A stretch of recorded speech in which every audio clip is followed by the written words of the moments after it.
नमस्कार बालमित्रांनो, कसे आहात? हा फोटो पाहिला का? किती सुंदर काढलेला आहे. आणि ज्याने कोणी हा फोटो काढलाय त्यांना माझा नमस्कार.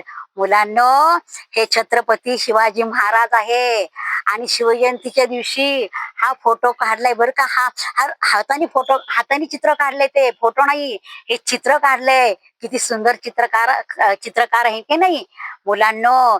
आज माझ्या गोष्टीचं नाव आहे शिवजयंती. मुलांनो, शिवजयंती प्रथम कोणी साजरी तुम्हाला केली माहित आहे का? महात्मा ज्योतिराव फुले यांनी 19 फेब्रुवारी 1870 साली पहिली शिवजयंती साजरी केली. मुलांनो, शिवजयंती जेव्हा शिवाजी महाराज गेले की नाही, त्यावेळेला त्यांची समाधी बांधली रायगडावर. पण कालांतराने लोक त्यांना विसरायला लागली. परंतु महात्मा ज्योतिराव फुले विसरले नाहीत. त्यांनी काय केलं? त्यांनी रायगडावर गेले आणि रायगडावर जाऊन त्यांनी समाधीवरची माती काढली, समाधीवरची सगळा पालापाचोळा काढला आणि पालापाचोळा काढल्यावर त्यांनी त्या समाधीची पूजा केली आणि त्या दिवसापासून ते शिवजयंती साजरी करू लागले. मग लोकांनाही त्यांनी सगळ्यांना प्रोत्साहित केलं की तुम्ही शिवजयंती साजरी करायची. आपल्या शिवाजी महाराजांनी आपल्याला स्वराज्य निर्माण करून दिलेलं आहे, आपण त्यांना विसरता कामा नये. म्हणून त्यांनी त्या दिवसापासून सगळे शिवजयंती साजरी करतात. पण शिवजयंती कशी साजरी करावी?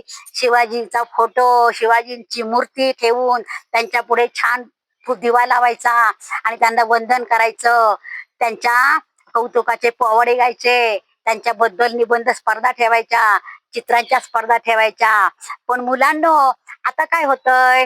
मोठ्या मोठ्या ठिकाणी शिवाजी महाराजांची जयंती साजरी करतात, परंतु काय करतात? मोठमोठे डीजे लावतात. लोकांचे कान, मुलांचे कान बहिरे होतात. लहान मुलांचे कान बहिरे होऊन म्हातारी माणसं आजारी पडतात, आजारी लोकांना त्रास होतो. असं करता कामा नये.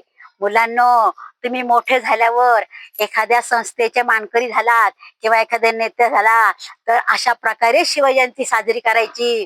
मुलांसाठी छान स्पर्धा ठेवायच्या, पोवाड्याच्या ठेवायच्या, निबंधाच्या ठेवायच्या. निबंधाच्या स्पर्धेमधनं जनजागृती होती. आपल्या शिवाजी महाराजांनी म्हाताऱ्यांना, बायकांना, मुलांना किती जपलंय. पण आताचे नेत काय करतात? मुलं धांगड धिंगा आणि त्यांच्या पुढे अशी अचकट विस्कट गाणी लावतात की नाही.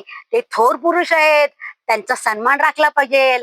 असा आपण त्यांचा अपमान करता कामा नये मुलांनो. म्हणून तुम्ही लक्षात ठेवा, थोर पुरुषाची जयंती शांततेत साजरी करायची. तुम्हाला मी काही नाचायला अडवत नाही. नाचायचं कधी? आपल्या सणा समारंभाला, आपल्या वाढदिवसाला. सण समारंभ म्हणजे दिवाळी बर का. आणि तुम्ही गणपतीच्या वेळेला पण असं अचकट विस्कट नाचायचं नाही. मग त्याला संस्कार म्हणतात. थोर पुरुषांनी आपल्याला चांगले संस्कार दिले की नाही, मग ते जोपासलेच पाहिजेत. आवडली का गोष्ट? गोष्ट आवडली असल्यास लाईक करा, शेअर करा आणि सबस्क्राईबचं बटन दाबायला विसरायचं नाही.